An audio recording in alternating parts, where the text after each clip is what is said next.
Estamos dando continuidade aí ao nosso estudo no direito administrativo de servidores, agentes públicos, perfeito? Na aula passada, nós paramos aqui, ó, nesse slide aqui, perfeito? Olha só. Continuando com vocês. Atenção, somente os servidores titulares de cargos de provimento efetivo e nomeados em virtude de concurso público podem adquirir estabilidade. A gente massificou isso daí na última aula, galera. Não tem por que a gente ficar embromando em cima disso, tá bom? Ó, a partir da emenda constitucional 19 de 98, passou a ser condição para aquisição da estabilidade a aprovação de servidor em uma avaliação especial de desempenho, que eu te expliquei. Show de bola, feita por comissão instituída para esse fim. É 41, parágrafo 4º, tá, gente? Conserta aí no seu material, tá bom? O STF ele já teve a oportunidade de decidir que é pressuposto dessa avaliação especial o desempenho efetivo, exercício do cargo, não se computando períodos de afastamento, conforme eu também já expliquei para vocês, dei o exemplo da licença para acompanhar cônjuge, tá? Vamos lá. A partir do acréscimo lá desse parágrafo 4º, no artigo 41, nós podemos afirmar que não existe mais no Brasil a possibilidade de aquisição da estabilidade pelo mero decurso de prazo, como anteriormente era a regra. Galera, existe aquilo que eu até comentei na aula passada, tá? A regra é eu ter uma avaliação especial, mas é óbvio que nem toda a administração pública, a gente sabe como funciona isso, está preparada para isso e acaba não tendo. Eu mesmo não tive essa avaliação e eu sou servidor público, tá? Estamos juntos? Perfeito? Então, requisitos, de acordo com a emenda constitucional de 98, para poder adquirir a estabilidade, quais seriam? Concurso público, cargo público de provimento específico, 3 anos de efetivo exercício, tá? Ter também a aprovação em avaliação especial de desempenho, por comissão instituída para esse fim. É aqui que mora a grande preocupação minha com vocês, porque o examinador ele coloca direto que é avaliação periódica de desempenho, e não é. É avaliação especial de desempenho, tá?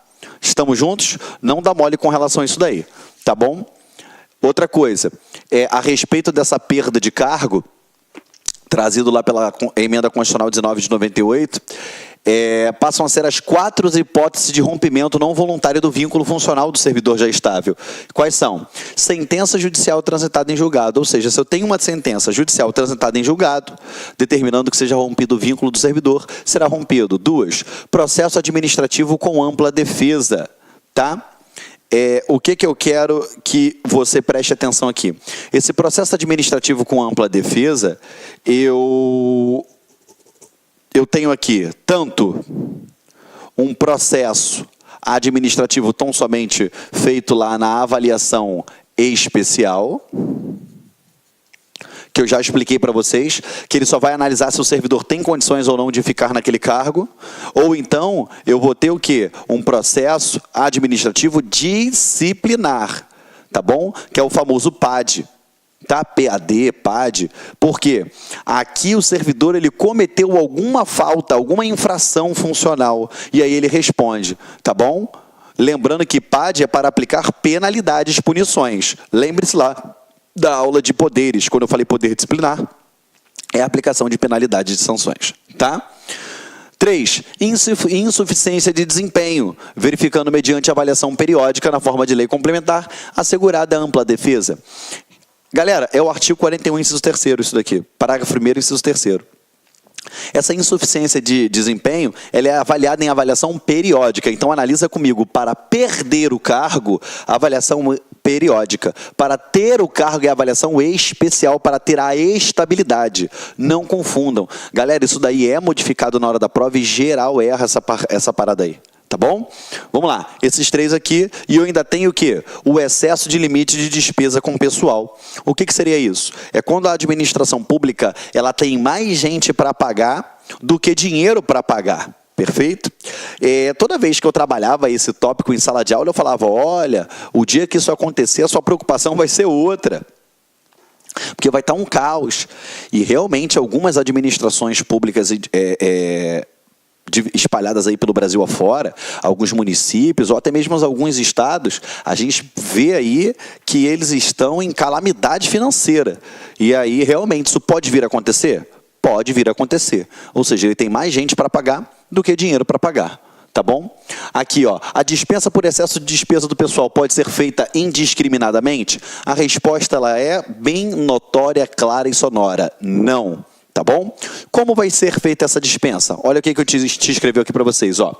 Somente se as medidas de redução de pelo menos 20%, ó, acompanha comigo, porque o próprio artigo lá, 169, parágrafo 4º, ele traz isso. Primeira coisa, redução de pelo menos 20% das despesas com carga em comissão. Então, vamos lá. Não tem dinheiro para pagar a galera. Eu tenho excesso de limite de despesa. Já posso mandar servidor público que estava embora? Não. Primeira coisa, eu tenho que reduzir ao menos 20% dos cargos em comissão e das funções de confiança. Beleza. Geraldo ainda não resolveu o meu problema. Tá? Vou até botar aqui, ó, 1. Geraldo, não resolveu o meu problema. Eu ainda não tenho como pagar todo mundo. Show de bola. Eu vou exonerar os servidores não estáveis. 2.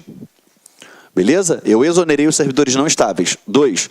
Caraca, Geraldo, olha só. Eu exonerei os servidores que não eram estáveis. Eu reduzi ao menos 20% dos cargos em comissão e ainda não está tendo dinheiro para pagar a galera. Show de bola. Aí, se não forem suficientes, o que acontece? Olha lá, ó.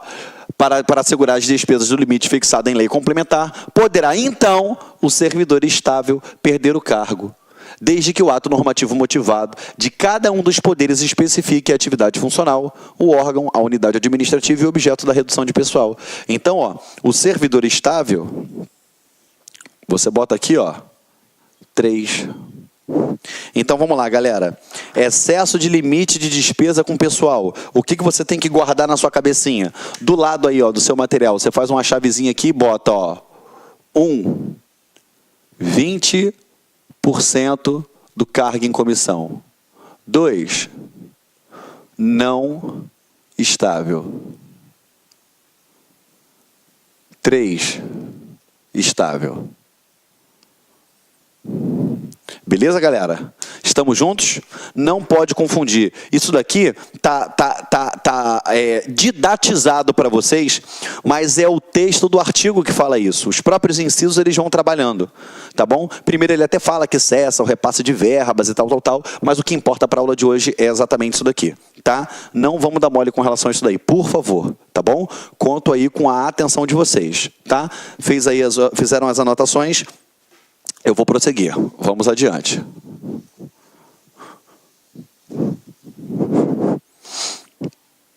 Vamos lá.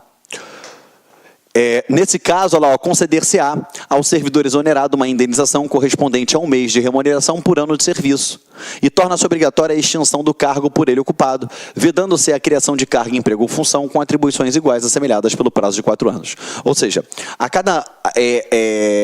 o servidor ele vai receber uma indenização correspondente a 1 mês de remuneração por ano de serviço.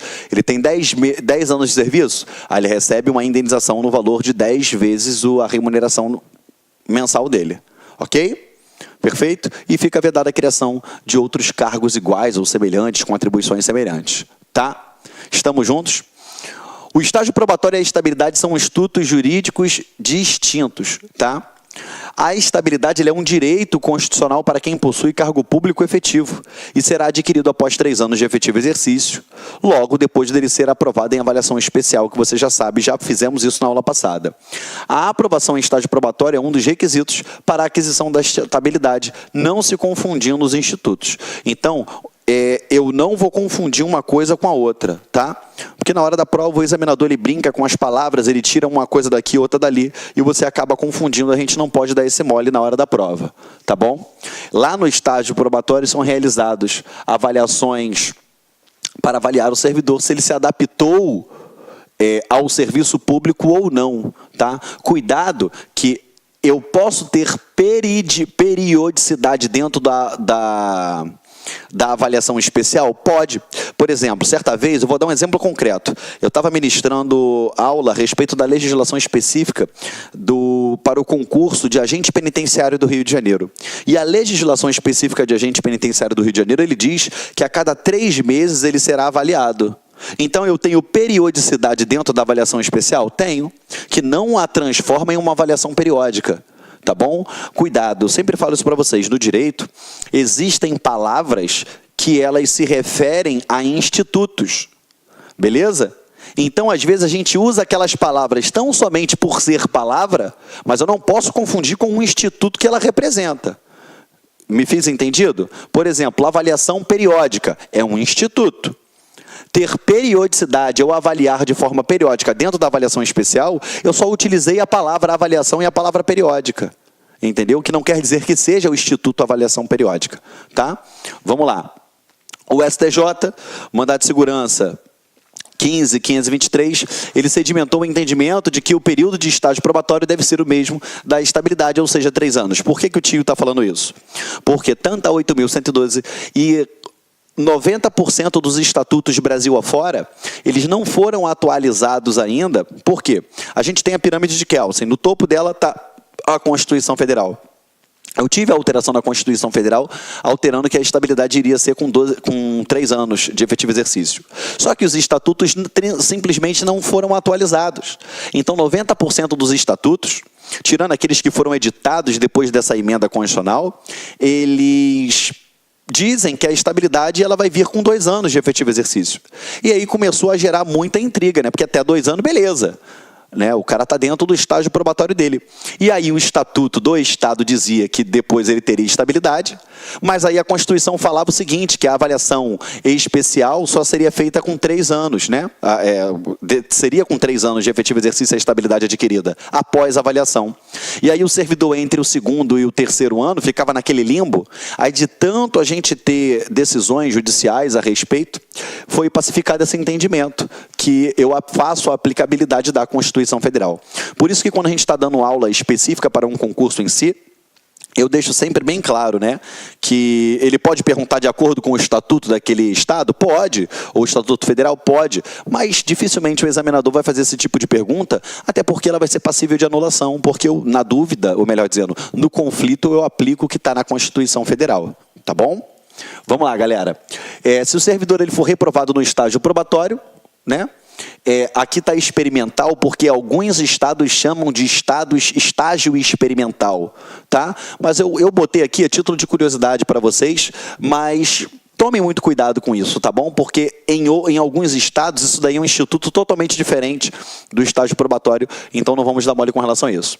Caberá exoneração de ofício, desde que assegurado ao interessado o direito à defesa, consoante o entendimento consagrado pelo STF. Galera, o que eu quero que vocês prestem bastante atenção? Quando ele é reprovado na avaliação especial, no estágio probatório, ele é exonerado. Gente, pelo amor de Deus, tá? Eu quero que você sempre grave isso. Olha só, a demissão, ela é diferente da exoneração. Tá? A demissão, ela vai ser o que, gente? Ó, uma penalidade. Ela é oriunda do poder disciplinar do Estado. E obrigatoriamente eu tenho o quê? Um processo administrativo disciplinar. Porque houve o quê? Uma infração administrativa, disciplinar, enfim. Tá bom? Ambos os casos rompem o vínculo com a administração. Agora, a exoneração, primeira coisa, ela não é punição. Porque a gente vê direto, né, na televisão, porque o servidor foi exonerado, mas na verdade foi demitido. Eles utilizam indiscriminadamente algumas terminologias e sem saber, entendeu? Então eu fico até triste com isso, né, como professor. Porque os alunos acabam acostumando com o errado. Exoneração, ela não é punição. É uma mera regularização administrativa. Tá? Essa exoneração, ela pode ser a pedido. Tanto é que ninguém pede demissão da administração pública. A pessoa pede o quê? Exoneração. Ou então ela pode ser o quê? Ex officio. Ex officio eu tenho, no caso, do que, gente? Do cargo em comissão. Beleza? E eu também tenho do que? Do cargo efetivo.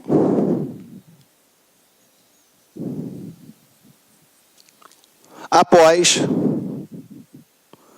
reprovação no estágio probatório.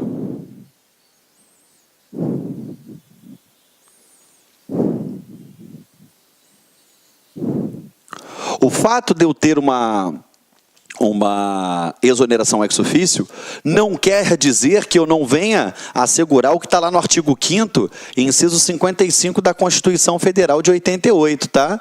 Que é o contraditório e a ampla defesa, tá bom? Então, olha só, isso é penalidade, isso não é. Geraldo, cara, fala na minha língua, Geraldo, eu não sou formado em Direito, ou então... Olá, meus amigos, minhas amigas, sou o professor Luiz Antônio de Carvalho e estou aqui para fazer um grande convite para você que acabou de assistir esse pequeno trecho da nossa aula demonstrativa desse nosso professor maravilhoso. Se você gostou, se você quer assistir o restante dessa videoaula, então acesse nosso site laconcurso.com.br e lá nós temos um curso completo, um curso super atualizado e focado no Conselho Regional de Farmácia 2017 do Estado de São Paulo. O nosso curso custa apenas um investimento de 10 parcelas de R$ 25. Nós temos aí 100 dias de acesso. Durante esse período você pode assistir quantas vezes desejar e na hora que quiser. Bacana? O convite está feito, pode se matricular que você não vai se arrepender. Ah, já ia esquecendo, você quer o material de apoio dessa videoaula? Então é muito fácil, muito simples, clique aqui embaixo que nós temos um link para você fazer o download desse material gratuitamente. Tá certo, meus amigos? Então espero vocês aqui no LAC. Fui, obrigado, fui, tchau. Clique LAC.